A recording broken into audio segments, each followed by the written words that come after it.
በስመ አብ ወወልድ ወመንፈስ ቅዱስ አሐዱ አምላክ አሜን። በኢትዮጵያ ላይ ለዘመናት ሲነገር የኖረው ትንቢት በምስራቅ ባለች ታላቅ አገር በእርሷ ላይ 3 ቀንና 3 ሌሊት ጦርነት ይነሳል። ከጥቂት ሰዎች በስተቀር በእርሷ የሚተርፍ የለም። ራእየ ሳቤላ። ትንቢትን አትናቁ፣ ሁሉን ፈትኑ፣ መልካሙን ያዙ። አንደኛ ተሰሎንቄ ምዕራፍ 5 ከቁጥር 20። ሰምተው የተገበሩት ከሞት ሊድኑበት፣ ንቀውት ለሚሞቱት በማይቀረው ፍርድ ጊዜ አልሰማንም ነበር ቢሉ ምስክር ይሆንባቸው ዘንድ ዛሬ በአምላክ ፈቃድ ከእርሶ ጋር የደረሰ መልእክት። ትውልዱ ተጠራጣሪ ነውና በቃል የተነገሩት አእላፍ ትንቢቶች ሳይካተቱ በቅዱሳት መጻሕፍት ሰፍረው ያሉት ብቻ በጥቂቱ የተጠቀሱበት ዘጋቢ ጽሑፍ። በምስራቅ ባለች ታላቅ አገር በእርሷ ላይ 3 ቀንና 3 ሌሊት ጦርነት ይነሳል። ከጥቂት ሰዎች በስተቀር በእርሷ ላይ የሚተርፍ የለም። ራእየ ሳቤላ። ከሁሉ በላይ ታላቅ ኃያል ንጉሥ ፈጣሪ እውነት አለ ይሆን? ዛሬ ምናችን ነው? በሀገራችን ምን ብንተራመስ፣ ምን ጭንቅ ቢይዘን ከሐሳባችን አስገብተነው እናውቅ ይሆን? ዛሬ የሁላችንም ሐሳብ በሆነው የሀገር ትግላችን ይህንን ኃያል አካል ዋጋ ወይ ቦታ ሰጥተነው እናውቅ ይሆን?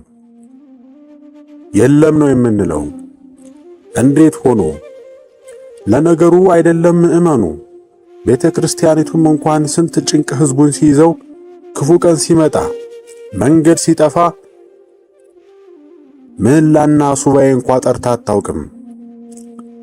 ተጠራ ቢባል እንኳን በዙሪያዋ ካሉ ካህናት በቀር መጠራቱን እንኳ የሚሰማ የለም። ይህ ሁሉ ምእመኖቿ የሌላ እምነት የሆኑ ይመስል አታስተባብራቸውም። ትታቸዋለች፣ አርቃቸዋለች። እረፍት በሌለው ስውር የጠላት ሥራ ተዳክማለች።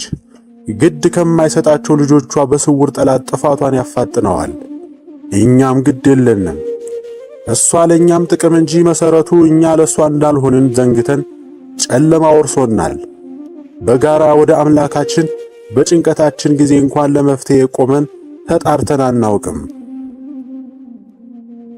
ሁላችንም የዘመኑ የኢትዮጵያ ሰዎች ሃይማኖትን ለምግባር ማሳመሪያና ለሳይኮሎጂ ጥሩ የሆነ ነገር ብለን ያዝነው እንጂ የአምላክን መኖር እውነትነት ተቀብለን አውቀን አምነን የያዝነው ነገር አይመስልም።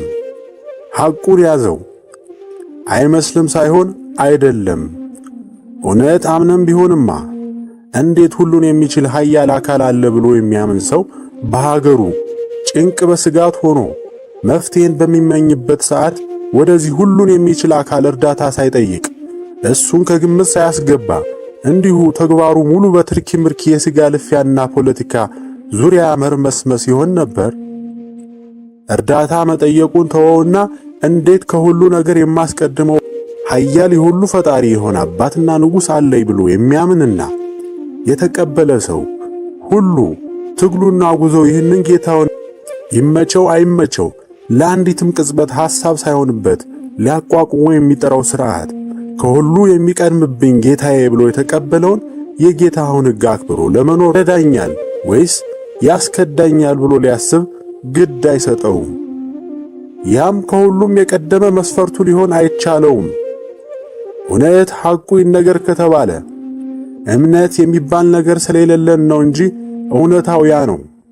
ባፋችን እንበል እንጂ በሕይወትና በኑሯችን በአጠቃላይ እንቅስቃሴያችን እግዚአብሔር ከሁሉ ኋላ የሚመጣ ተጨማሪ ነገር ስላደረግነው እንዲሁም በተግባራዊ ሕይወታችን አንዳችን ቦታ ሳንሰጠውና የሱ መኖር ወይም አለመኖር በኑሯችንና ሥራችን የማይንጸባረቅ እንደ ምናባዊ ቲዮሪ አልፎ አልፎ የምንጠቅሰው ለሳይኮሎጂ ለምክር ብቻ በሚመስል መልኩ የምንጠቀምበት ወይም ደግሞ ቤተ ክርስቲያን ስንሄድ ብቻ ስዊች ኦን አድርገን ስንመለስ በቀረ ሕይወታችን ፍጹም ስዊች ኦፍ የምናደርገው ዘመን ላይ ደርሰናል።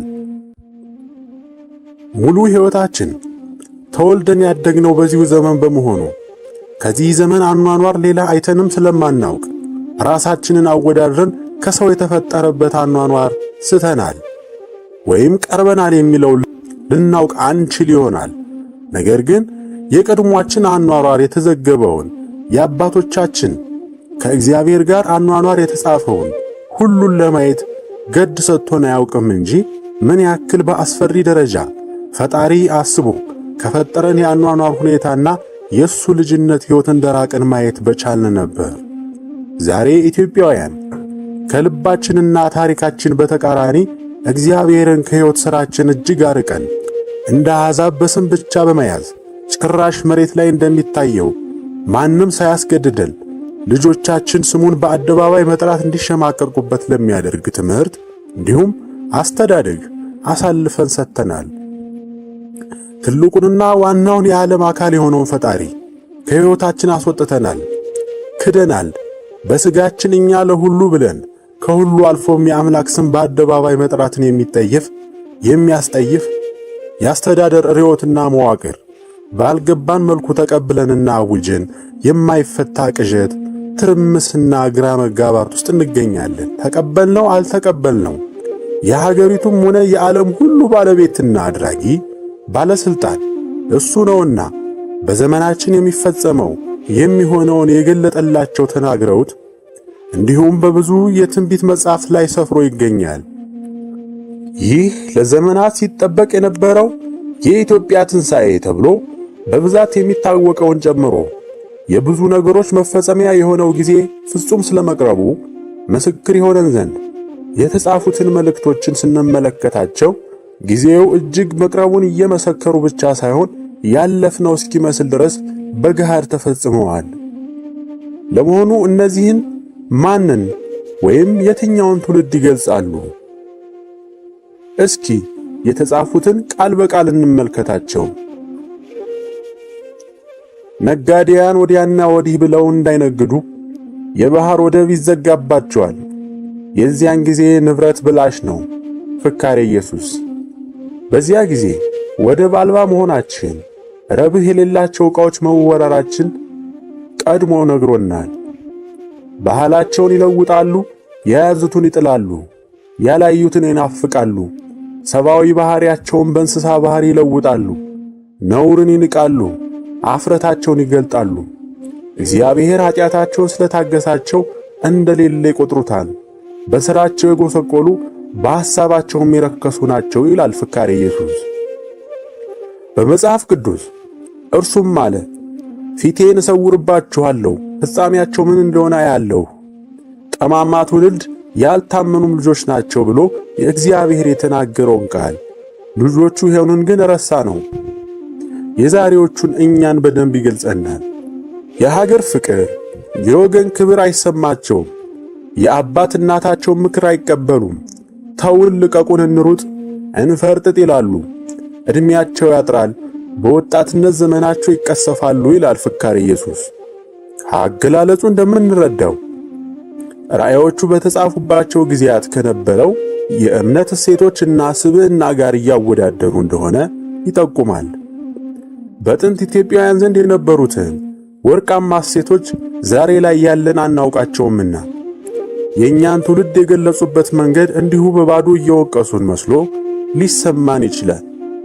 የጥንት ኢትዮጵያውያን ይህ በአምላክ የተወደደ ባህል፣ ስነ ልቦናና አኗኗራቸው እንዲሁ አፈ ታሪክ ራስንም በባዶ መካብ የሚሉ ይኖራሉና ነገር በምስክር ይጸናል እንዲል የጥንት ከኛ መዛግብት ውጪ ባሉ በዘመኑ በታዘቡ የውጭ ምስክሮች እንኳን እንደገለጹት ሆሜር ዕውቁ የግሪክ ባለቅኔ የኢትዮጵያ ሰዎች በጉልበት ኃያላን፣ በውበት የተደነቁ፣ በጠባይ ጭምቶች ትሕትናን የተሞሉ ብሎ ሲገልጻቸው ታላቁ የምዕራባውያን የታሪክ አባት የሚባለው ግሪካዊው ሄሮዳተስ ደግሞ ኢትዮጵያውያን ሲገልጽ እጅግ ያማሩ ሕዝቦች ያሉባት፣ ርኅራኄያቸው እንደ እግዚአብሔር የሆነ፣ ምንም መንገደኛ የሚባለው የማያጣባት፣ በዕድሜያቸው ከ100 እስከ 130 ዓመት የሚኖሩ፣ ነውርና ክፉ ነገር በየሀገራቸው የተጠላ፣ የጤና ምንጭ የሚሆኑ ውሆች ያሏቸው፣ እነሱም በጠጡ ጊዜ ሰውነታቸው የሚታደስ ይለዋል። ይሄ ውሃ ያለው ጸበል መሆኑ ነው። ድንበሯም አልፎ እስከ ነጭ አባይ እንደነበረ ጠቅሶ የኢትዮጵያን ሕዝብ አኗኗር በእምነታዊ ኑሯቸው ያገኙትን የአምላክ በረከትና ቅርበት ይመሰክራሉ። ይህ ፍልስፍና እምነትና በእንቁ ማህበራዊ እሴቶች የተገነባ ማንነታችን እንዲሁ የተወሰኑ አናሳ ጥቃቅን ሕዝቦች ለአጭር ጊዜ የነበራቸው ማንነት ሳይሆን እጅግ በግዙፉ የተሰራ ለረጅም ጊዜ በታላቅ ግዝፈት ተተግብሮ የተኖረበት የሰው ልጅና አእምሮ በልዕልና ላይ ደርሰው በሰፊውና በቀጣይነት ሊኖሩ የሚችሉበት ታላቅ ሥርዓት ነው እንጂ። ለዚህም ምስክር የሚሆኑን ኢትዮጵያውያን በአናሳነት ተወስነው የቆዩ ሳይሆኑ በታላቅነት ሲሄዱ የነበሩ ሕዝቦች መሆኑ ነው። የዘመኑ ትውልድ ማንነቱን ይቀበለውም አይቀበለውም፣ በዚህ ማንነት የቀድሞ አክሱም መንግሥት በዘመኑ የምድር አምስቱ ምሰሶዎች ከተባሉት ታላላቅ መንግሥታት ዋናው ነበር። ይህችን ምድር ካስተዳደሩ ታላላቆቹ 5 ነገሥታት ዋናው ተብሎ ነበር የሚጠቀሰው። ብሎም ዓለም አቀፍ ታሪክ እንደሚናገረው ከዛ በፊት የነበሩት የኢትዮጵያን ነገሥታት ታላቅነታቸው ከዛ በእጅጉ የጨመረ እንጂ የቀነሰ አልነበረም። በመጽሐፈ ነገሥት እንዲሁም በትንቢተ ኢሳይያስ ተደጋግሞ እንደተገለጸው የኢትዮጵያ ንጉሥ ቲርሐቅ ተብሎ የተጠቀሰው ታላቅ ንጉሥ ኢትዮጵያን አልፎ በግብፅም በመንገሱ ታላላቅ ፈርዖኖች ከሚባሉት ዋናው ሆኖ በታሪክ ተዘግቧል። ይህም የኢትዮጵያን የራስ ማኮፈስ ወሬ ሳይሆን ከኛ ይልቅ በሌላም ዓለም የተዘገበ ነው።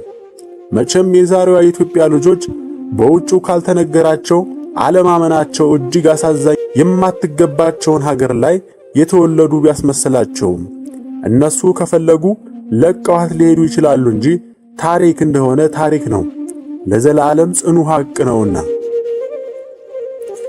ይህ ሐቅ በመሆኑ የዚህ ኢትዮጵያዊ ንጉሥ ታላቅነት ከአፍሪካውያን ይልቅ የራሳቸውን በማግነን በሚታሙት የውጭ ሀገር ሰዎች ሳይቀር ሊካድ ያልተቻለው ሐቅ ነው። ታዋቂው የግሪክ የጂኦግራፊ አባት ስትራቦ በጽሑፎቹ ይህን ንጉሥ አልፎ እስከ አውሮፓ ክፍሎች ድረስ በእጁ ያስገባ መሆኑን እንደዘገበ በሚል ስትራቦ በሚል ርዕስ የሃርቫርድ ዩኒቨርሲቲ ባሳተመው ጽሑፍ ላይ ማግኘት ይቻላል። አልፎም በሌሎች ጽሑፎች ይህ ታላቅ ንጉሥ ብሎም በስፔን ምድር እስከሚገኘው የሄርኩሌስ ምሰሶዎች እስከሚባሉት ቦታዎች የተቆጣጠረ ታላቅ ንጉሥ እንደነበረ በ1975 ዓመተ ምህረት የሃርቫርድ ዩኒቨርሲቲ ቢፎር ከለር ፕሪጁዲስ the ancient view of blacks በሚል ባሳተመው ጽሑፍ ላይ ማግኘት ይቻላል። አልፎም በመጽሐፍ ቅዱስ ላይ የአሦር ንጉሥ ኢየሩሳሌምን ለማጥፋት በተነሳ ጊዜ ሕዝቅያስን ባስጨነቀ ጊዜ በነቢዩ ኢሳይያስ በኩል ወደ እግዚአብሔር ባለቀሰ ጊዜ እግዚአብሔር ኢየሩሳሌምን ከወረራ ለማትረፍ ቢፈልግም ከደቡብ በአሦር ንጉሥ ላይ ያስነሳው ይህንን ታላቅ ንጉሥ ነበር። ይህንንም ሲገልጽ በመጽሐፍ ቅዱስ 2 ቦታዎች ላይ የኢትዮጵያ ንጉሥ ቲርሐቅ ሊወጋህ መጥቷል የሚል ወሬ በሰማ ጊዜ ደግሞ ወደ ሕዝቅያስ መልእክተኞችን ላከ። ይህንን እስከ ሶርያ ድረስ የዘመተ የኢትዮጵያ ታላቅ ንጉሥ ይገልጸዋል። በዚያን ጊዜ አሉባልታ፣ ትዕቢት፣ ስድብ፣ ራስን መውደድና ማክበር፣ መማለጃ ተቀብሎ ፍርድ ማጣመም፣ ገንዘብ መቀማት፣ ወንድምን መግደል፣ ድንበር ማፍረስ፣ ወሰን መግፋት ፍቅር ከነሳቸው ይርቃል ይላል ፈካሪ ኢየሱስ። በዚያን ጊዜ ለብዙ ክብር የታጩ በማዕረግ በሹመት ያደጉ በከፍተኛ ደረጃ ላይ የሚገኙ ሁሉ አደራቸውን ይዘነጋሉ፣ ሀገራቸውን ይክዳሉ፣ ምህላቸውን ያፈርሳሉ፣ ከባለሟልነታቸው ይወጣሉ፣ ከማዕረግና ከሹመት ጓደኞቻቸው ይለያሉ። ባለስልጣኖች ከአመፀኞች ጋር ይተባበራሉ፣ ክፉ ሥራቸው በተገለጸችባቸው ጊዜ ይጸጸታሉ። ፍርካሬ ኢየሱስ። በዚያን ጊዜ የምድረ በዳ አውሬዎች ቦታቸውን ትተው ወደ ከተማ ይገባሉ። አውሬ የተባሉ ባህታውያን ናቸው። ባህታውያንን ሲሉ የብትህናውን ሥራ አይሰሩም፣ ጾም፣ ጸሎት፣ ሌሊት መንቃት የለባቸውም። ወንድማቸውን ባልንጀራቸውን አይወዱም። እንደ ዓላማዊ ሰው የዚህን ዓለም ሹመት ይሻሉ ይላል ፍካሬ ኢየሱስ። ውሃ አሻቅቦ ይፈሳል። ውሃ አሻቅቦ ይፈሳል የተባለው የማይገባቸው እኔ ነግስ የሚሉ ናቸው ይላል ፍካሬ ኢየሱስ። ካገላለጻቸው ዘመናችንን ከኛ ከኖርንበት የተሻለ ያውቁታል ብንል ሐሰት አይሆንም። ከሴቶች ሸበቶ ጥርስ አውጥቶ ይወለዳል፣ የሚጣፍጠውም ውሃ ይመራል። ወዳጆችም እንደ ጠላት ድንገት እርስ በርሳቸው ይገዳደላሉ ይላል ፍካሬ ኢየሱስ።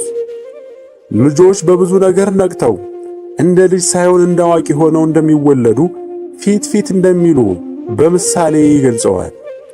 የእግዚአብሔርን መኖር ይዘነጋሉ። ገንዘባቸውንና ወርቃቸውንም የሚያከማቹበት ከፍተኛ ሳጥን ለማዘጋጀት ይፋጠናሉ። ልብሳቸውንም ለብዙ ዘመን የሚበቃሽ የደለበ እህል የተከማቸ ገንዘብ አለሽና እንግዲህ አርፈሽ ብይ፣ ጠጪ፣ ደስ የሚበልሽ ይሏታል። ነገር ግን ባላሰቡት ሰዓትና ጊዜ ሞት ነፍሳቸውን ነጥቆ ይወስዳታል። ያደለቡትና ያከማቹት ሀብት ለማንም ይሆናል። እግዚአብሔርን ያላሰበ በባለጠግነቱም ብዛት የተማመነ ዕድሉ እንዲሁ ይሆናል ብሏል ፍካሬ ኢየሱስ። ይህ ሁላችንም የምናውቀው የምናምነው የተለመደ ሐቅ ነው። ከመደበኛው ሕዝብ እግዚአብሔርን ከትርፍ ጊዜ ርዕስ አሳልፎ የሚያስብ ማንም የለም። እንደተገለጸው ሁላችንም ሩጫችን ለልጆቻችንም እንደ ባህል የሕይወት ዓላማ ብለን የምናስተምረው እንደምንም በሁሉ ተሯሩጦ የባንክ አካውንታችንን መሙላት ነው። መመኪያም የሕይወት መለኪያም የምናደርገው እንደተጠቀሰው በገንዘብ ጎተራችን አካውንታችን ውስጥ ያለን የገንዘብ መጠን ነው። ውጤቱም አልቀረ እንደወጡ መቅረት፣ በአደጋ በተኛንበት ባላሰቡት ሰዓትና ጊዜ እንዳለው በሞት መወሰድ ፍጹም ተላመድ ነው። የዕለት ተዕለት ነገር ሆኗል። ገንዘቡም ለማንም ይሆናል። ገዢዎቻችንም ለምን ይሁን በሽታ ይሁን ቆሞ ላየ ግራ እስኪጋባ ድረስ ዘለዓለም ኗሪ እንኳን በማይዘርፈው መጠን ለማመን የሚያዳግቱ የገንዘብ መጠኖች ያለ እረፍት ሲያግበሰብሱ ኖረው ጥቂት እንኳ ሳይነኩለት ለማንም ሲሆን አይተናል። እነዚህ ከብዙዎቹ የተጻፉ መግለጫዎች ጥቂቶቹ ቢሆኑም በብዙ መልኩ ወደኛ ያመለክታሉ። ከራሱ ከማንነቱ ከአእምሮው የተጣላ የአመፃ ትውልድ አፍርተን ማንነቱን፣ መንገዱ፣ ምኞቱ ይሄ ነው ለማይባል ላፈራነው ምስኪን ትርምስምስ ትውልድ ይሄው ዛሬ ባለ የድንቅ የባህልና የእምነት ታሪክ ብዙ መለኮታዊ ምስጢራት ማህደር የሆነች ሀገርን ከሁሉ በላይ የራሷ ዘመን የማይለወጡ የማይተዋት መንፈሳዊ ባለቤት ያላትን ሀገር እነሆ ሊወዳት ይችል ዘንድ ለማያውቃት ትውልድ ለፍጹም ጥፋቷ ርክክብ ላይ አድርሰናታል። እሷስ የማትጠፋበት ጽኑ ቃል ኪዳን አላት።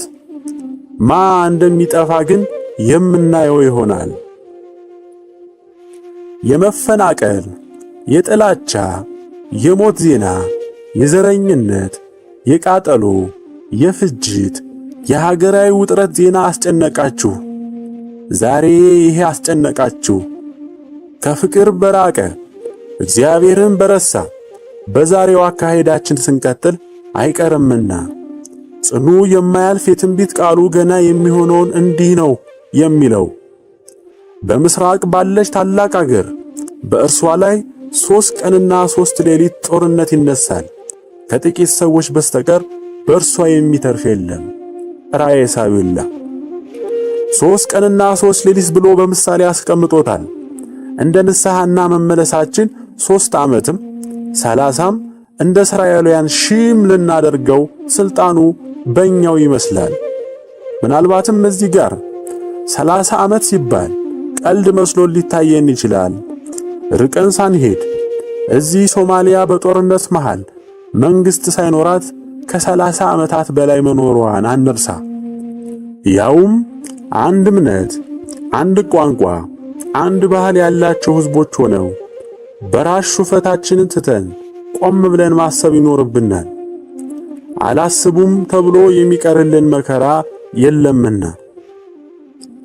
በዚያ ዘመን የሚጣፍጠው ውሃ የሚጠመው እህል መራራ ይሆናል። ሕዝብ እርስ በርስ ይተላለቃል። ደግሞ በክንፍ የሚሰበስብ አሞራ ልካለሁ። እርሱም ብዙ በግና ፍየል በአንድ ቀን የሚገድል ነው።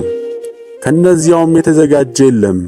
በግና ፍየል ያልኋቸው ጻድቃንና ኃጥአን ናቸው ይላል ፍካሬ ኢየሱስ። በዚያን ጊዜ አንዱ ከምዕራብ ሌላው ከምስራቅ ሲመጡ ይገናኛሉ።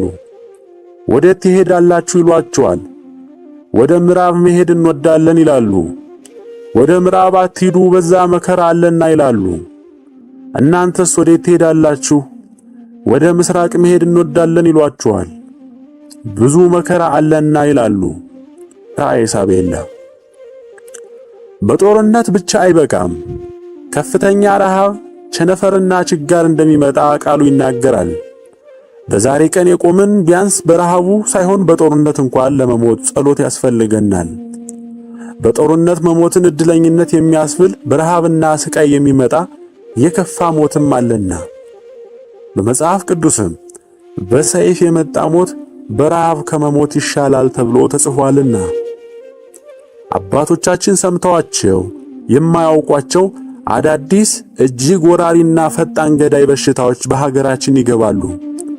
ምናልባትም በአሁኑ ጊዜ በአፍሪካ በመሰራጨት ላይ ያሉት አዳዲስ ገዳይ በሽታዎች ፍንጭ ሊሆኑ ይገባናል። የሞቱትን ሰዎች ንዑዳን ክቡራን ናቸው እስኪሏቸው ድረስ ችግርና ሐዘን ይሆናል ይላል ራእየ ሳቤላ። እውነቱ ይህ ብቻ ነው። በሀገራችን እግዚአብሔርን ባገለለ መልኩ የእሱን ሐሳብና እርዳታ አብሮነት ሳንጠይቅ በምድራዊ ፖለቲካ ስጋዊ ትርምስምስ እሱን አርቀን የምናደርገው የዘረኝነትና ስጋዊነት ሩጫችን ሁሉ መዳረሻው ያ ነው። ቆርጠን ለስጋዊ ግባችን መጣሪያ ካደረግነው የኢትዮጵያ ትንሣኤ በፊት የሚሆነው ይህ ነው። አይ እምነተ ቢስነት ከትንቢቶቹ ትንሣኤ የምትለውን ቃል ብቻ መርጦ ይዞ በየሚዲያው በየቦታው እየጮኹ ባለቤቱንና ባለቃል ኪዳኑን እግዚአብሔር ግን ረስቶ ከርቶ በየቦታው መለፍለፍ ቁጣና መከራውን ቢያጸናው እንጂ ከዚህ ሁሉ መከራ ከቶ አያድንም። በብልጣብልጥነት የሚሆን ነገር የለምና በተለይ ክርስቲያንን የምንል ሕዝቦች ከቅዱሳን መጻሕፍቱ መልካሙን በመምረጥ የሚያስፈራንን መተው ከመከራ ጽናት ያለፈ ምንም አያተርፍልንም። ሌላ ለማንም ተብለው አልተጻፉምና ዓላማቸውም ስለ ትንሣኤ ሊያስጎመጁን ሳይሆን ለኛው በፍቅርና ቸርነት ተጽፈው ቀድመን አውቀን ከዚህ ከሚመጣው ጽኑ ፍርድና መከራ እንድንድን መድኃኒት ይሁኑልን ዘንድ የተጻፉ ናቸውና እንደለመድነው መልካሙን በመምረጥ ይህንን ቃል ብንንቅ እሳቱን መጥቶ ካላየን አናምንም ብለን ብንሸሽ በእኛው ሥልጣን በራሳችን ላይ ሰነፍን እንጂ በማንም አልፈረድንም። ጊዜው ደርሷልና ይህን መልእክት ያየን የሰማን ብዙዎቻችንን በቸልተኝነትና ልባችንን መደንደን ምክንያት ምንም ሳንዘጋጅ እንጠፋለንና ከሞታችን በኋላ በፍርድ ጊዜ የኛው ንግሥታችን ንግሥተ ሳባ ሳይቀር እንደምትቆምብን መጽሐፍ ቅዱስ ይጠቁማል። ንግሥተ አዜብ በፍርድ ቀን ከዚህ ትውልድ ጋር ተነስታ ትፈርድበታለች። የሰለሞንን ጥበብ ለመስማት ከምድር ዳር መጥታለችና የማቴዎስ ወንጌል ምዕራፍ 12 ከቁጥር 42። የነነዌ ሰዎች በፍርድ ከዚህ ትውልድ ጋር ተነስተው ይፈርዱበታል፣ በዮናስ ስብከት ንስሐ ገብተዋልና የሉቃስ ወንጌል ምዕራፍ 11 ከቁጥር 32። ከእኛው ምዕመኑ ጋር ቤተ ክርስቲያናችንም ጭምር እጅግ በብዙ ስውር በትሮች ብዛትና የሰዎችም ችግር በመዳከሟ አብረን ለዚህ የእውቀት ክፍተት ደረስን እንጂ እጅግ በብዙ ቅዱሳት መጻሕፍትና ገናም ባለ ልቦና ሰው አግኝተው ያልተተረጎሙና ለሕዝብ ባልደረሱ የቤተ ክርስቲያኒቷ የብርሃንና ቅዱሳት መዛግብት በብዛት የተጻፈ ጉዳይ ነው። ጥንት በራሳቸው ዘመን መልካም ቀን ቢሆንም ያ ሳያዘናጋቸው ጥበበኛ አባቶች በፍቅር ተነሳስተው ለሚመጣ ትውልድ በመጨነቅ በልመና በራእይ ያዩትን ዛሬ እንድንበት ዘንድ የተጻፉ ብዙ አሉ። በልዩ ልዩ ዘመናት በመላእክት አንደበት ተነግረው በተለይ በቅዱስ ዑራኤልና ራጉኤል ተነግረው የተጻፉም ብዙ አሉ። ከሁሉ በላይ መልሰን ልንወደው ያልተቻለን ሁሉን አፍቃሪ አምላክ ለይቅርታና ንስሐ ጊዜ ሳይሰጠን ጥፋት እንዲሆን አይፈቅድምና በብዙ ትንቢቶች፣ ድርሳናት፣ ገድላት፣ ራእዮች፣ ትርጓሜዎች ከነዛ ግማሹ ከ1600 ሌላው ከ500 ዓመታት በፊት በልዩ ልዩ ዘመናት ብዙዎችም ከሀገራችን ውጭ በነበሩ ታላላቅ ነቢያት ተነግረው የቀኑ ነዋሪዎች ተረድተን እንድንባቸው ዘንድ ጥንት ተተርጉመው የተላኩ ሁሉ ሳይቀር በሚገርም ተዋህዶ በአንድ ቃል በቅርቡ ስለሚመጣው ሁሉ ይተነብያሉ። ይህ ሁሉ ሲሆን ለእኛው ታስቦ በንስሐ ተዘጋጅተን በልመና ጸንተን ለመዳን ፈቃደኝነታችንን ለአምላክ አሳይተን ከሁሉ ያድነን ዘንድ ነው እንጂ ሌላ ምንም ጥቅም የላቸውም። የእስራኤልን ሕዝብ አምላክ ከሞት ሊያድናቸው ቢፈልግ ለፈቃዳቸው ነበር የሰጣቸው። በግብፅ ምድር መቅሰፍቱን ሲልክ አስቀድሞ ነግሮ መዳን ከፈለጉ በበራቸው ላይ በደም ምልክት እንዲያደርጉ ነበር የጠየቃቸው። ዘጸአት ምዕራፍ 12 ከቁጥር 13። ደሙም ባላችሁበት ቤቶች ምልክት ይሆንላችኋል። ደሙንም ባየው ጊዜ ከእናንተ አልፋለሁ፣ እኔም የግብፅን አገር በመታው ጊዜ መቅሰፍቱ ለጥፋት አይመጣባችሁም ብሎ ነበር የነገራቸው። ለሱ ለመለየት አቅቶት ሳይሆን እነሱም ፍላጎትና ትብብር ሲኖራቸው ብቻ እንደሚድኑ ለማሳየት ነው እንጂ በሐዲስም የታመመውን ሰው ልትድን ትወዳለህ ብሎ እንደጠየቀው ማለት ነው።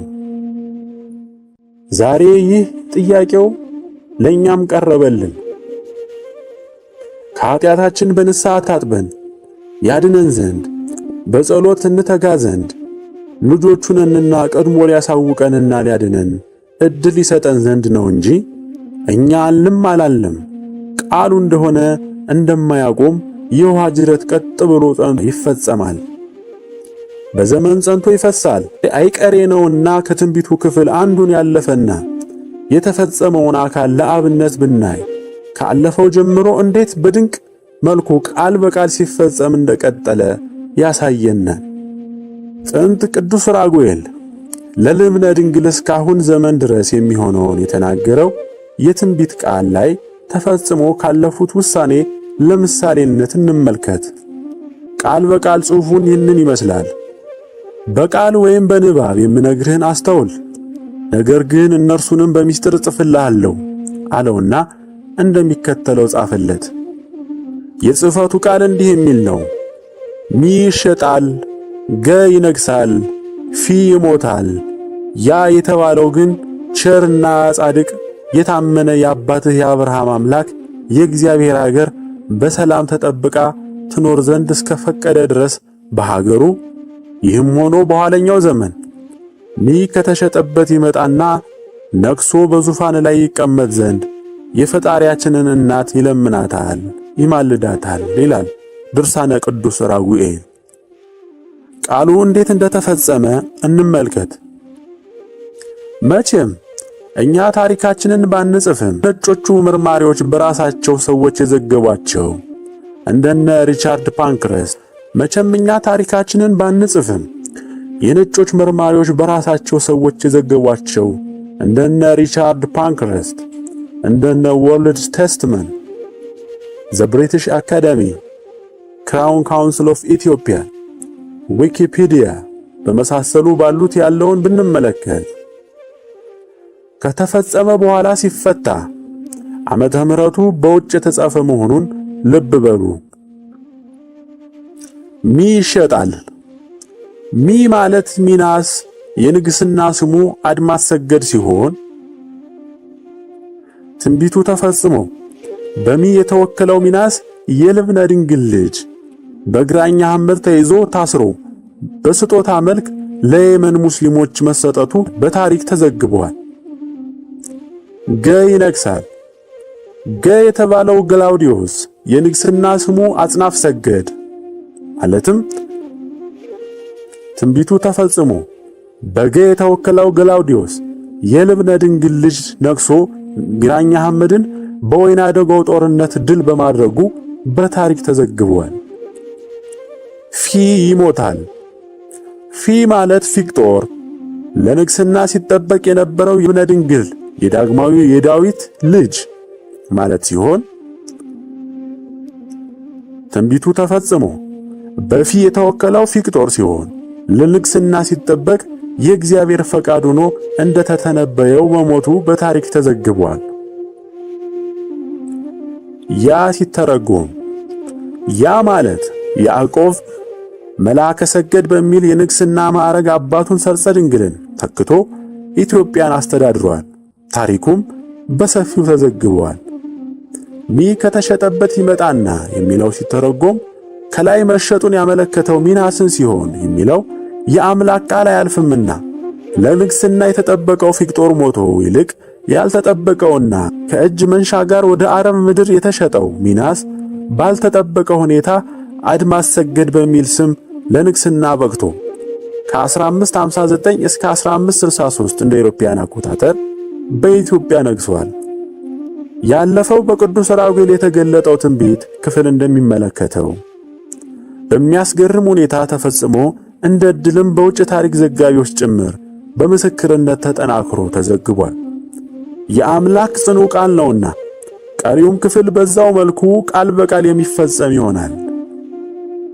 ዛሬም ያለንበት የሀገራችን ችግር ሁኔታ አዲስ ክስተት መስሎ እንዳንሸወድ ሁልጊዜ በኢትዮጵያ ታሪክ ከእግዚአብሔር መንገድ በወጣን ጊዜ 40 ዓመት የተግሳጽ ጊዜ ይሰጠን ነበር። በዮዲት ጉዲት፣ በግራኝ አህመድ፣ በሱስንዮስ ሁልጊዜ ወደ ገደል በራቀን ጊዜ ወጣ ብለን ስንሄድ በዘንጉ መለስ ያደርገናል እኮ። ሁልጊዜ ያለ የነበረ የሚቀጥልም ጠበቃ ማንነታችን ነውና የረሳነው ኢትዮጵያዊነት ማለት ይህ ከአምላክ ጋር በፍቅር ልጅነት ያለው ቅርርብ ነው።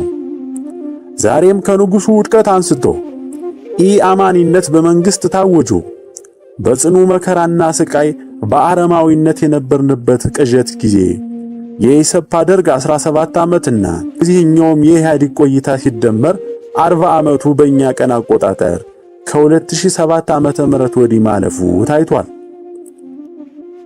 የዛሬው ለየት የሚለው እንደ ቀድሟችን በንስሐና ጸጸት ተመልሰን በእግዚአብሔር ተመክተን ጊዜው እንዲያጥርልን አልሆንንም እንጂ በእኛ ያባሰው ዛሬ በእምነት ምግባር ደክመን እንዳንጠቀምበት ሆነን ትንቢቱ መልእክቱ በድሮ ዘመናት ስንት እንዳልተነገሩ ዘመኑ እንዳልተናፈቀ ያውም የመረጃ ልውውጥ እንደ ዛሬው ሳይሆን እጅግ ከባድ በነበረበት ዘመን በሰፊው ታውቆ የነገሥታት ስም እስከ ማስቀየር እንዳልደረሰ ለምሳሌ አፄ ቴዎድሮስ መጠሪያ ስማቸው የነበረውን ካሳ የሚለውን ስም በእነዚህ ትንቢቶች በተተነበየው ገና ወደፊት በሚመጣው ከላይ እንደተጠቀሱት ነገሥታት ሁሉ የስሙ ምልክት ቶ ተብሎ በብዙ ትንቢቶች ወደሚታወቀው ቴዎድሮስ ቀይረው ነበርና የዚህን ያህል ለዘመናት በትውልድ እንዳልተናፈቀ በዛሬ ዘመን ግን በልዩ ልዩ የውጭና ስውር መንፈሳዊ ሴራዎች አማካኝነት በተጠና የመጻሕፍት ምዝበራ ውድመት፣ ማሸሽ እንዲሁም ሀገራዊ አጀንዳ ቅየራ ቤተ ክህነት ድረስ በገቡ ስውር እጆች ጭምር ወዘተ ለኛ መዳኛ የተጻፉልንን የአምላክ መልእክቶችና ትንቢቶች ፈጽመን እንዳንሰማና በንስሐ እንዳንዘጋጅ ሆነናል። ቃሉ መፈጸሙ ላይቀር ነገር ግን በሚያሳዝን ሁኔታ ምንም ባልሰማንበት በጨለማ በተወረረው ፍላጻ ልንወጋ ተይዘናል። የሚገርመው ይህ ሁኔታችን ሳይቀር በትንቢቱ እንደዚህ መጻፉ ነው። እንዲህ ይላል፣ ከነዚያውም የተዘጋጀ የለም፣ በግና ፍየል ያልኋቸው ጻድቅና ኃጥአን ናቸው ይላል ፍካሬ ኢየሱስ። ቤተ ክርስቲያንም በተለያዩ ክስተቶች ስውርም ግልጽም ሰው ሰራሽ ችግሮችን እንድትሸከምና እንድትዳከም ሆናለች። እጅግ ጥቂት ከስንት አንድ ብርቱ ቅዱሳን አባቶች ቢኖሩም በየቦታው ያሉ መሪዎቿ አይደለም ለሕዝባቸው ተጨንቀው ዘመኑን በማሰብ የአምላክን መልእክቶች በመከታተል ልጆቻቸውን ሰብስበው ሕዝቡን ሊያነቁ ይቅርና ራሳቸውን እንኳን ለዘመኑ ሰለባ ሆነዋል። በስውር መንገዶች በሌሎች ተጽዕኖ ወድቀው የውድቀታችን ፊት አውራሪዎች ሆነው ይታያሉ። ቀኑ ላይ ደርሰናልና ስለ እነሱም ሳይቀር እንዲህ ተተንብዮ ነበር። ከመነኮሳት ማኅበር ሆነ ከካህናት ወገን እንዲሁ ወንዶችና ሴቶችም በመልካም ሥራ አይሄዱም። ጻድቃን ይመስላሉ፣ በውስጣቸው ግን ተንኰለኞችና ሐሰተኞች ሴሰኞችም ናቸው ይላል ድርሳነ ቅዱስ ዑራኤል። ቁራ ቀሚስ ወደ አንገቱ ያጠልቃል። ቁራ የተባለ ቁራ አይደለም። ቄስ ነን የሚሉ መንፈስ ቅዱስ ያላደረባቸው ወደ ቤተ ክርስቲያን የማይሄዱ ይህንን ዓለም የሚወዱ ናቸው ይላል ፍካሬ ኢየሱስ። እንዲህ የተገለጸው ሁሉ ከተፈጸመ በብዛትም ከታየ ቆይቷል። እንዲህ ያለ ጽኑ መንፈሳዊ ውድቀት ውስጥ ገብተናል። ነገር ግን መንፈሳዊ ዓይናችን በመታወሩ ሊታየን አይችልም። በዚህም ምክንያት ይታየን ዘንድ መንፈሳዊ ውድቀታችን ሥጋ ለብሶ እንዲቆም እንዲለብስ ይሆናል። ውድቀታችን በሥጋ ተተርጉሞ እንመለከተዋለን። ፍጹም መናወጥ፣ እልቂት በሀገራችን ይነግሣል። ከጦርነት የጨቀየው ረሃብ ዕጣ ፈንታችን ይሆናል። በሀገሪቱ ብዙዎች ይወድቃሉ። ከብዛታቸው የተነሳ ለቀብር እንኳን አይታደሉም። የእርስ በርስ አንዱ በሌላው መነሳት ብሎ ሲገለጽም ክፋቱን ያመለክተናል። ይህንኑም ሊከውኑ ቸኩለው ይመስላል የሀገራችን ዘረኞች ከቀን ከቀን መካረርና ወደ ጽንፍ መዳረስ ቀጥሎ የእኛን ሀገር መከራ የሚያስናፍቅ ጽኑ ቀውስና መከራ በዓለም ሀገራት ይከተላል። እርስ በርስ ይወድቃሉ፣ ወደኛም ሀገር ሊሰደዱ ይነሳሉ። ከላይ የተባለው ሁሉ መከራ ካለፈ በኋላ ምድር ከጸዳች በኋላ ያኔ ነው የኢትዮጵያ ትንሣኤ የሚሆነው። ያኔ ነው ኢትዮጵያ ለዓለም ብርሃን የምትሆነው። በአሁኑ አያያዛችንም ብዙዎቻችንም አናየውም እንጂ እውነትን የት እንደብቃት? ምን ይደረግ? ራር እውነታው ይህ ነው። እውነታው ይህ ነው። ለብዙዎቻችን ኃጢአተኞች ትንሣኤ አይደለም ከፊታችን ያለው በረሃብ፣ ጦርነት፣ ረጅም ስቃይና ጉስቁልና ሞቶ ያለ መቃብር መበተን ነው። በትንሣኤ በታላቂቷ ኢትዮጵያ ልንኖር አይደለም፣ ይልቅ ቀባሪ ካጡ ሬሳዎች አንዱ መሆን እንጂ። በከንቱ የኢትዮጵያ ትንሣኤ ብለው ትንቢቱን እንደሚመቻቸው ቆርጠው በባዶ በሥጋዊ መንገድ አራግበው ብዙውን ከሐቁ አሳቱት። ጥቂቶች ግን ይተርፋሉ። ትንቢቱም ቀድሞ የተጻፈበት ምክንያት ሁሉም አንብበው ከነዚህ መሃል ለመሆን ይችሉ ዘንድ ነውና ትንሣኤውም ከዚያ በኋላ አሃዱ ብሎ ይጀምራል። ከዚህ በኋላ በምስራቅ በኩል ታሪካዊና አደገኛ የሆነ ንጉሥ ይነሳል። እሱም ፈቃዴን የፈጸሙትን ከመከራ ያተረፍኳቸውን የሚሰበስብ ነው። ፍካሬ ኢየሱስ። የአንበሳ ልጅ ከምስራቅ ይመጣል። በዚያ ዘመን ምድር ላይ የፈረሱ አገሮች ይታነጻሉ። ታቦት ትተከላለች። በዓለም ሁሉ በዘመኑ ጥጋብ ይሆናል። ራእየ ሳቤላ። እጅግ እስከ ቅርብ ጊዜ ሳይተረጎም በግዕዝ ቋንቋ ብቻ ይገኝ የነበረው በሮም 100 ቅዱሳን በአንድ ሌሊት በአንድ የተገለጠላቸው ራእይ ትርጓሜ የራእየ ሳቤላ መጽሐፍ ላይ የተዘገበው የስሙ ምልክት ቴ ተብሎ የተመለከተው ይነግሣል። በድርሳነ ዑራኤል የተዘገበው ከ1600 ዓመታት በፊት በእስክንድርያ ግብጽ ቤተ ክርስቲያን በማነጽ ላይ በነበሩበት ጊዜ ለእግዚአብሔር ክብር በወርቅና ብር አስጊጠው በሰሩ ጊዜ ስለ ክርስቶስ ፍቅርና እምነት በሰማዕትነት ያለፈው ቅዱስ ፊቅጦር በትንቢት መንፈስ ተመርቶ ይህንን አታድርጉ፣ ከዚህ በኋላ እስላሞች የሚነግሱበት ሀገሩን ሁሉ የሚይዙበት ጊዜ ይመጣልና ለወርቅ ብለው ያፈራርሷታልና ብሎ ቢናገራቸው በጽኑ ሐዘን ሆነው እንደዚያ ከሆነማ ለምንስ ጭራሹን እናንጻለን ብለው ቢተክዙ፣ አይዟችሁ ይህች ቤተ ክርስቲያን ጸንታ ትቆያለች፣ ከዘመናት በኋላ እግዚአብሔር በኢትዮጵያ ሀገር ክርስቶስን የሚወድ ንጉሥ ያስነሳል ብሎ አልፎም ተሻግሮም ከሰራዊቱ ጋር በዛች ሀገር እንደሚመጣ በጊዜውም በሮም ከሚነሳው ንጉሥ ጋርም በእስክንድሪያ የአባ ሲኖዳ መታሰቢያ በሆነችው ቅድስት ቤተክርስቲያናችን ተገናኝተው የሚሆነውን ጭምር ሌሎችም ብዙ ትንቢቶች ነግሯቸው ነበር። ከዚያም በኋላ በደስታ ሆነው ያችን ቤተክርስቲያን በነገራቸው መልክ አነጿት። ጊዜው አለፈ። ከ300 ዓመት በፊት ነግሯቸው ነበርና በመንፈስ ቅዱስ ቃልም መሰረት በ700 ክፍለ ዘመን በአምር የተመራ የአረብ ሙስሊሞች ካሊፌት ጦር ግብፅን ተቆጣጠረ። ሕዝቡም ተቀየረ። ቀሪውም በመንፈስ ቅዱስ መሪነት የተነገረ ቃል በዚሁ መልኩ ይፈጸማል። እግዚአብሔር ከኢትዮጵያ ንጉሡን ያስነሳል። በአላፍ ቅዱሳንም የተነገረው ትንቢት ይፈጸማል። የዘመኑ አዋቂ ትውልድ እጅግ በሹፈት ከዚህ በኋላ ንጉሥ እያለ በንቀት እንደሚያፌዝ ጥርጥር የለውም። ወይ ከመንፈሳዊው ወይ ከምድራዊው ካንዱም ላይሆን ባክኖ ቀረ እንጂ። የምድራዊውም ሳይንስ አባቱ አልበርት አንስታይን the fourth world war will be fought with stones and sticks ብሎ ፍንጭ ሰጥቶ ነበር። ሶስተኛው ላይ የሚፈጸመው እልቂት ከህሊና በላይ በመሆኑና ፍጹም ጠረጋ በዓለም በመከናወኑ ምክንያት ከዚያ በኋላ የነበረው ኃያልነት ሥርዓትና ሁኔታ ሁሉ እንደሚቀያየር መስክሮ ነበር።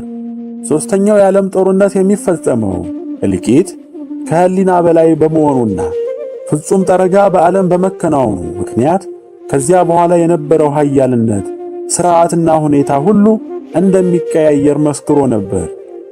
ከዓለም አቀፍ ጦርነቶች ሶስተኛውን ግን ለየት የሚያደርገው የእግዚአብሔር ሰይፍ ፍልሚያውን መቀላቀሉ ነው። አንዱን ከሌላው ጠቅልሎ የሚያወድም ያልፈጠራትን ምድር ከነፍጥሮቹ የሚያወድም በማይከስም መርዝ ዳግም እንዳይኖሩባት እንኳ በጨረር በሚበክል ከቁጥጥር ውጭ የሆነ የጥፋት ትጥቅና ኃይልን በእብሪት ፉክክር እጅግ አብዝቶ የታጠቀው የሰው ልጅ ምድርና ተፈጥሮን ሊደመስስ በተነሳበት ጊዜ የታጋሹ አምላኩ ጽዋ እንደሚሞላ ፍጡራኖቹንና ደሃ ልጆቹን ሊታደግ በቁጣው እንደሚነሳ መገመት ቀላል ነው። በቃሉ የጸናች ተፈጥሮ ሳይቀር በአስፈሪ አውሎ ንፋስ፣ በመሬት መንቀጥቀጥ፣ በውሃ መጥለቅለቅ ወዘተ በመላው ዓለም ላይ በትሯን እንደምታጸና መገመት አያዳግትም። የሰለጠኑትን ሁሉ ምድር በተነሳችባቸው ጊዜ ወደ እግዚአብሔር ተስፋ ምድር መግባት ምኞታቸው እንደሚያደርጉ ብዙዎችም እንደማይሆንላቸው የተነገረው ትንቢት ይፈጸማል። በዚህ የሰፈረው በመዳረሻው የተገለጠው ሁሉ የሚፈጸምበት ቀንና ሰዓት በአንድ አምላክ ዘንድ ብቻ የሚታወቅ ነው። ከኛም መሃል ማንም ስልጣን ኖሮት በዚህ ጊዜ ነው ብሎ መናገር የሚቻለው የለም።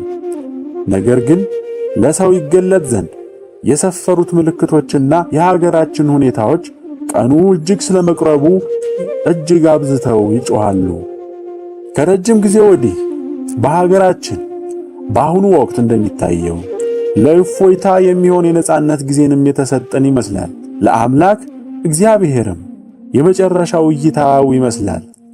ከምናማረርባቸው ነገሮች ተላቀን በነጻነት ቆመን ሳለን ወደ አምላካችን የመቅረብና የመመለስ ወይም የመራቅና ከቀሪው ዓለም የመደባለቅ ዝንባሌያችንንም የምናሳይበት ጊዜ ይሆናል። ባሳየነው ዝንባሌና በነጻ ሳለን በቀየስነው መንገድ ልንመስል፣ ልንከተል፣ ልንሆን በመረጥነው ወገን መሰረት ፍርዳችን ቢዘና መከራከሪያ እንዳይኖረን ራሳችን ምስክር እንሆናለን። በዚህ መሰረት ጊዜ የሌለን በመሆኑ የመከሰቻ ቀኑ ለራሱ ሲቆጥር እኛ ለራሳችን ዝግጅትና መንፈሳዊ ብርታት በመትጋት እንዘጋጅ። ይሄ ሁሉ ወይ ጥንት የተባለው ሊደርስ ሳይሆን አይቀርም። እግዚአብሔር ያለው ይሁን እንግዲህ ብለን እንደ ዝናብ ተጠልለን የምናሳልፈው ነገር አድርጎ ማሰብ ትልቁ ፈጽሞ የተሳሳተ የብዙዎች አዝማሚያ ሊሆን ይችላል። ነገር ግን እንዲሁ ተቀምጠን የምንጠባበቀው ሳይሆን እስራኤላውያን በበራቸው ላይ የደም ምልክት አድርጉ መቅሰፍቱም አልፏችሁ ሌሎችን ይመታል እንደተባሉት ለኛም ለመዳን ከፈቀድክ ይህንን አድርግ በሚል መመሪያ ያለበት የተለዩት የሚቀሰፉበት ሁሉንም የሚፈትን የሚዳብስ ከባድ ሁኔታ ነው። ለረጅም ጊዜ ሁሉ የሚካፈሉት የከፋ የረጅም የእርስ በርስ አድካሚ አፋሳሽ ጦርነት የምንካፈልበት፣ በዚህም አብሮ ከጦርነት የረከሰና የከፋ የሆነው የረሃብ እልቂት በረጅም ጊዜ የምንንጠባጠብበት፣ በአባቶቻችን ዘንድ ያልታወቁ ልዩ ልዩ ተዛማጅ በሽታዎች ቸነፈር በሀገራችን ገብተውና ፈንድተው በተባለው ደረጃ ድረስ ነው የሚጨርሱበት። እንዲሁ በቸልተኝነት ያልቆመ መልክ ነው ከፊታችን ያለው። ስነ ልቦናችን የፈጣሪ መኖር ክህደትን በስውር መንገድ አንግሶ ውስጣችንን ለራሳችንን ባዳ አድርጎት እንጂ መቼ ይህ አይነት መቅሰፍት ሊሆን የማይችል ክፉ ፍጹም የማይፈጠር ጠንካራ መቅሰፍት ሆነና ከሺዎች ዓመታት በፊት የዓለም ሕዝብ ቁጥር ጥቂት በነበረበት ወቅት እንኳ በኢዮርብዓም ዘመን ግማሽ ሚሊዮን እስራኤላውያን በቁጣው ሲወድቁ የነበረው እግዚአብሔር ዛሬም አለ።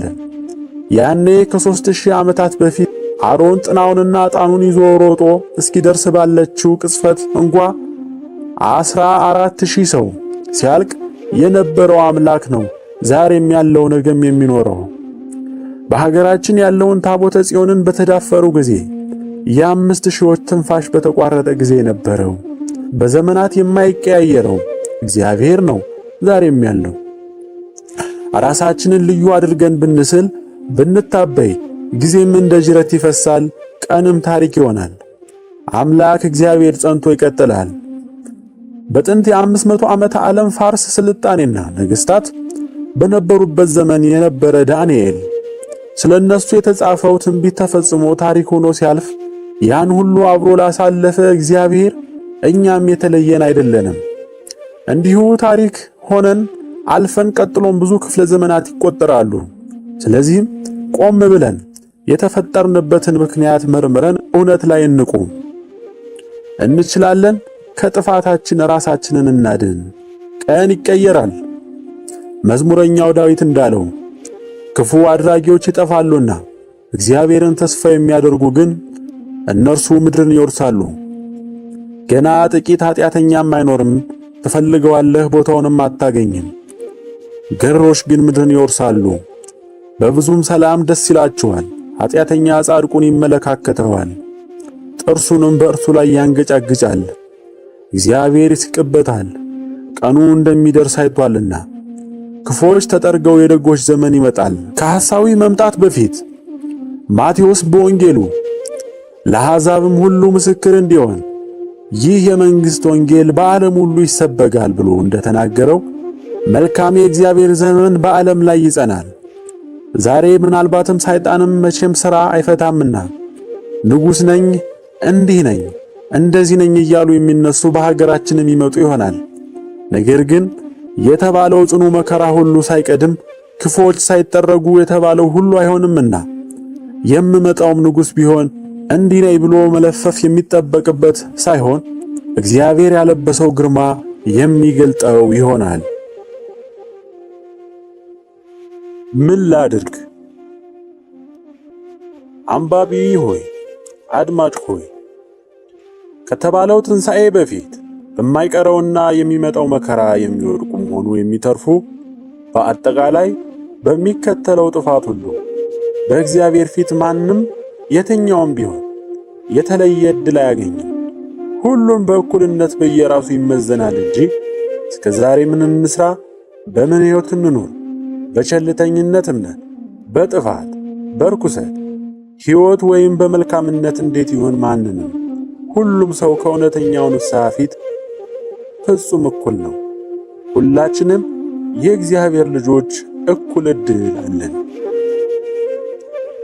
የእግዚአብሔር እጅግ ድንቅነቱ ዛሬ አንድ ልጁ በእውነተኛ ጸጸት በንስሐ ይቅርታውን ቢለምነው በአምላካዊ ችሎታው ነገ ጥፋቱን ሲደግመው እየታየውም ቢሆን ዛሬን በፍቅር ይቅር ማለቱ ነውና ቆሽሾ የማይጸዳ ጸርቶ መልሶ የማይቆሽሽ የለምና በንስሐ ፊት ሁሉም ሰው እኩል የሚታይ ነውና ይህ መልእክት ለሁሉም ነው።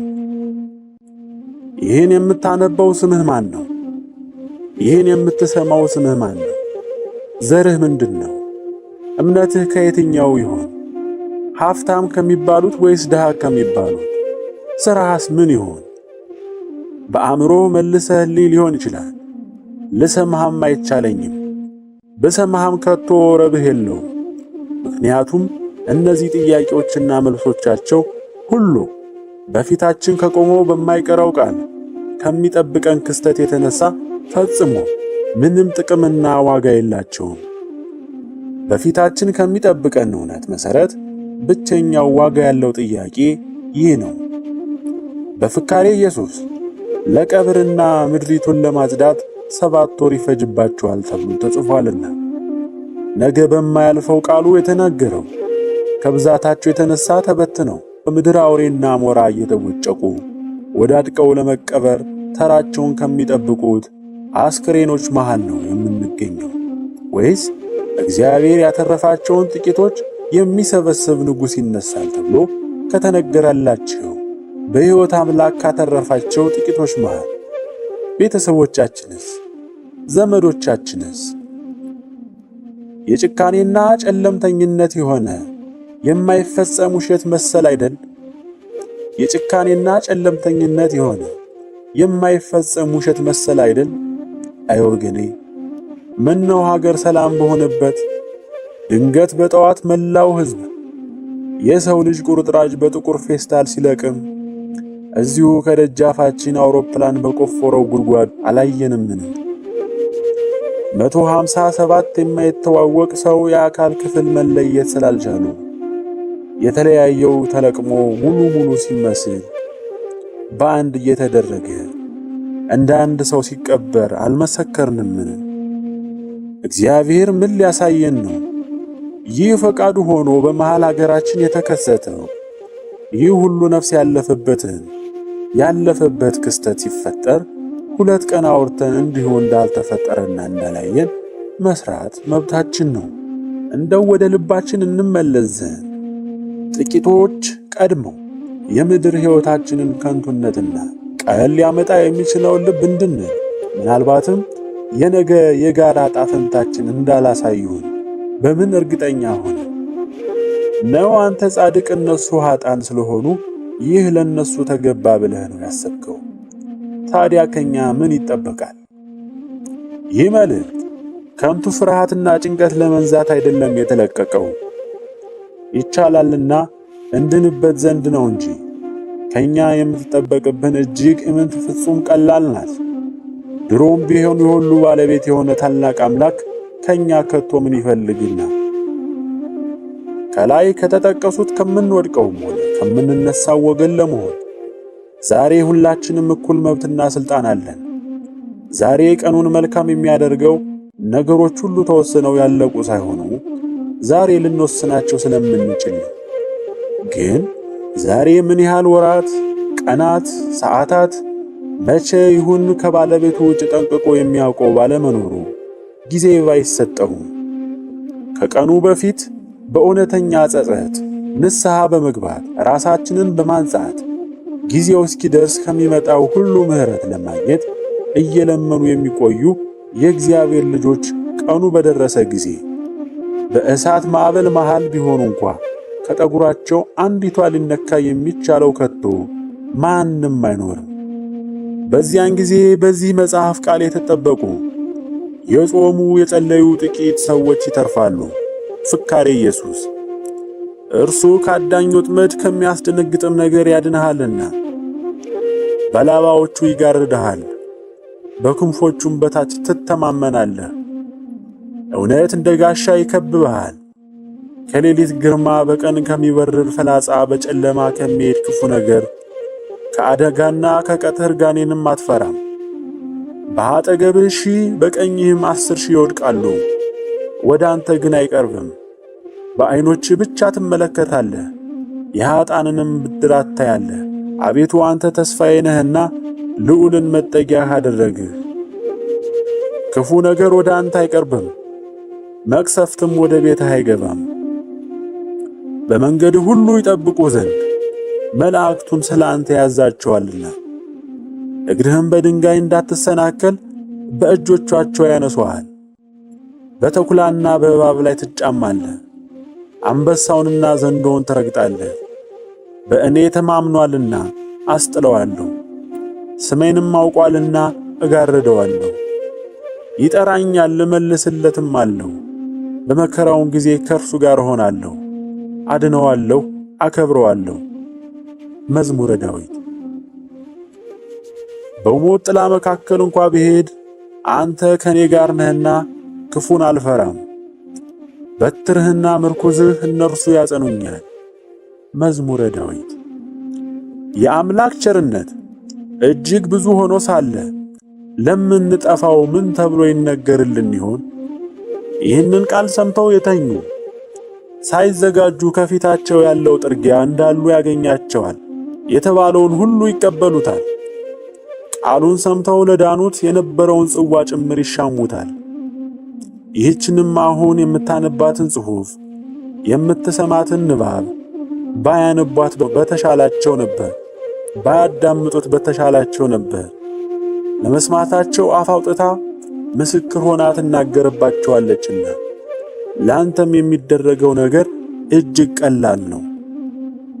አሁኑኑ ነገ ዛሬ ሳይሉ ትልቁንና ዋናውን ብቸኛ ዝግጅት ማድረግ፣ እሱም አንዲት ንስሐ መግባት፣ ከኃጢአት ነጽቶ በእምነት መገኘት፣ የራቅነውን አምላክ ለማወቅና ለመቅረብ መጣር፣ ቢቻል የንስሐ አባት ጋር ዛሬ ነገ ሳይሉ ንስሐ መግባት፣ ሰበብ ሆነኝ እንዳይሉም በርቀትና ሌላም ሐሳብ እጅግ አዳጋች መስሎ ከታየህ መገናኘት ካልቻልክ ያልፈለግከውን ሰበብ እንዳይሆን አሁን በመነሳት በአቅራቢያ ካለ ካህን እስከዛ ንስሐ ተቀበል።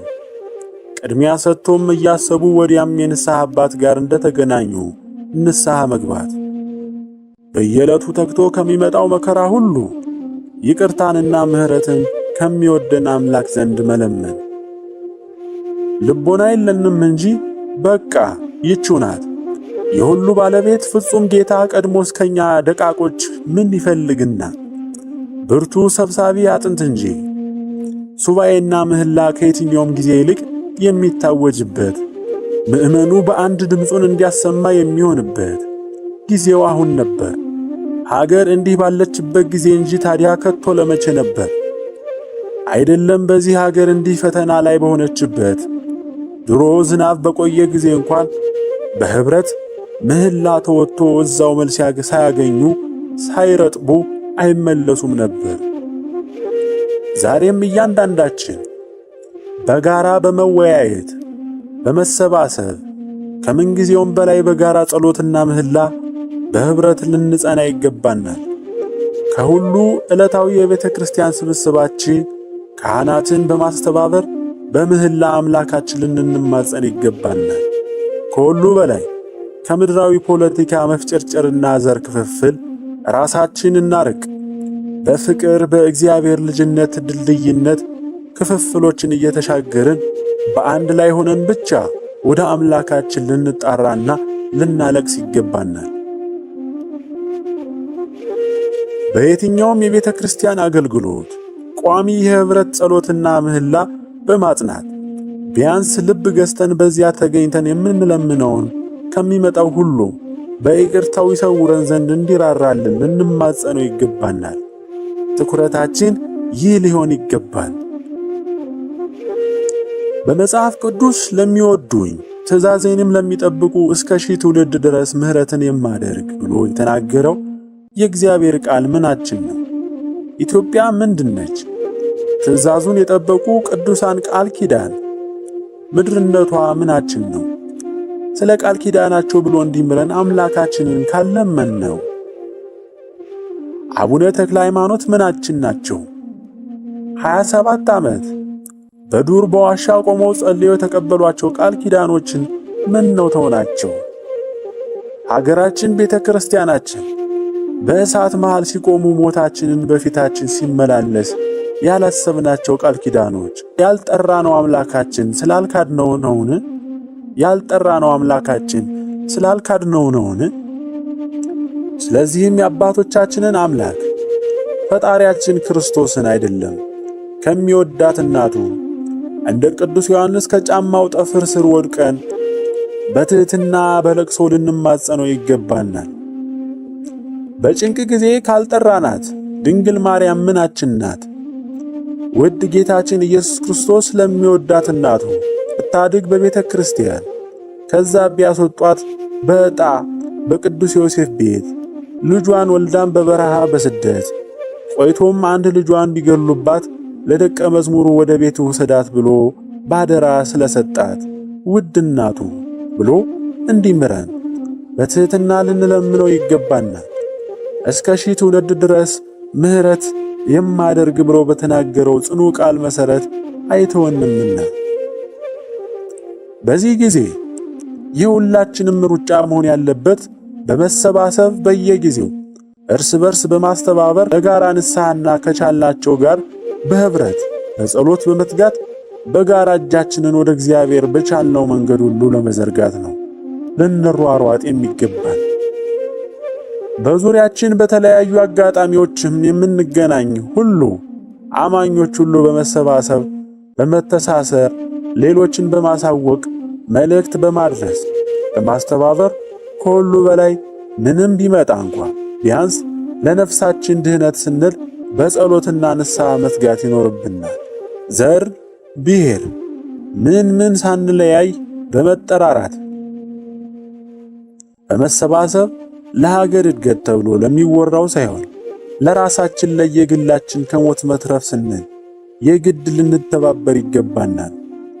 እንዲሁም ሆኖ ከዳንን ትልቅ ነገር ነውና ካልሆነም እንዲሁ ወገን ይዘን ተከፋፍለን ያለነው እንደሆነ በሰላሙ ጊዜ ለበላይነት እንፎካከር ይሆናል እንጂ ጊዜው ሲከፋ ከየትኛውም ወገን ቢሆን ለጥፋት ያንሳል የሚባል ከቶ አንድም የለምና አሁን ከቶ አንድም ቡድን የለምና በመሃል ማንነታችን ሳያድነን ልንጨፈለቅ ያልነንና ከቅጀታችን ባነን ወደ አምላካችን በአንድነት ልንሯሯጥ ይገባናል።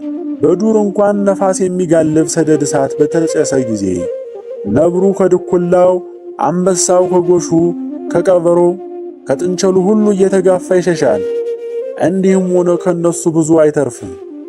እኛም ቢያንስ በቅርበት በዙሪያ አብረን ያለነው ከጥላቻ መርዝ መጽዳት ካቃተን ሞቱ ባይቀርልን እንኳ ቅጣቱ በምድር እንዲያልፍልን ልንለምን ይገባናል። ቢያንስ የስቃይ ሞትን ተቀብለንም ቢሆን ነፍሳችን ይተርፍ ዘንድ ልንማጸን ይገባናል። እንደተነገረው የሞት ፈረሰኛ በጦርነት ብቻ ሳይሆን ከባድ ረሃብና እጅግ የፈጠነ ወረርሽኝ ይዞ በመሃላችን ሊገኝ አስቀድሞ ተነግሮናልና የመከራው ጊዜ በደረሰ ወቅት ብዙዎች የረሱትን አምላክ ፍለጋ ይጮኻሉ፣ አያገኙትምም። በቸልተኝነት ይህን ጊዜ ብናልፈው፣ ይህንን ማንቂያ ብንዘነጋው እግዚአብሔር ከዚህ በፊት ጥሪውን ሰምተው ላልተመለሱት በንቀት ቸል ላሉት እንዲሆን የተናገረውን ይህን የመጽሐፍ ቅዱስ ቃል ያስተጋባባችኋል። በጠራሁ ጊዜ እምቢ ስላላችሁ፣ እጄን በዘረጋው ጊዜ ማንም ስላላስተዋለ፣ ምክሬን ሁሉ ግን ቸል ስላላችሁ፣ ዘለፋዬንም ስላልፈቀዳችሁ እኔም ስለዚህ በጥፋታችሁ ስቃለሁ። ጥፋታችሁም በመጣ ጊዜ ያላግጥባችኋለሁ። ድንጋጤ እንደ ጎርፍ በደረሰባችሁ ጊዜ፣ ጥፋታችሁም እንዳውሎ ነፋስ በመጣ ጊዜ፣ ጭንቅና መከራ በወረደባችሁ ጊዜ የዚያን ጊዜ ይጠሩኛል፣ እኔ ግን አልመልስም። ተግተው ይሹኛል፣ ነገር ግን አያገኙኝም። ዕውቀትን ጠልተዋልና እግዚአብሔርን መፍራት አልመረጡምና ምክሬን አልፈቀዱምና ዘለፋዬንም ሁሉ ንቀዋልና ስለዚህ የመንገዳቸውን ፍሬ ይበላሉ፣ ከራሳቸው ምክር ይጠግባሉ። አላዋቂዎችን ከጥበብ መራቅ ይገድላቸዋልና ሰነፎችንም ቸልተኛ መሆን ያጠፋቸዋልና። የሚሰማኝ ግን በእርጋታ ይቀመጣል፣ ከመከራም ስጋት ያርፋል ይላል ልዑል እግዚአብሔር በመጽሐፈ ምሳሌ። የእግዚአብሔር ፈቃድ ሆኖ ይህ ጽሑፍ፣ ይህ መልእክት ሰው መንገዱን አስቦ ባላቀደው መንገድ እርሶ ዘንድ ደርሷልና ሌሎች ኃላፊነታቸውን በመወጣታቸው ይህ እርሶ ጋር በመድረሱ እርሶም በቅንነት ለሌሎች በማድረስ ኃላፊነቱን ያሳልፉ። በመክሊቶ በችሎታው ሁሉ ያግዙ። ይህንን ተመልክቶ በንስሐ ወደ አባቱ የሚመለስ ይኖራልና ይህንን መልእክት ሰምቶ ይህንን መልእክት አድምጦ በንስሐ ወደ አባቱ የሚመለስ ይኖራልና የሚወደው የጠፋውን ልጁን ያገኘው የእውነት አባትም ዋጋውን አይረሳም። ከራስዎም እንዳይዘናጉ ልዑል እግዚአብሔር ከሁላችን ጋር ይሁን።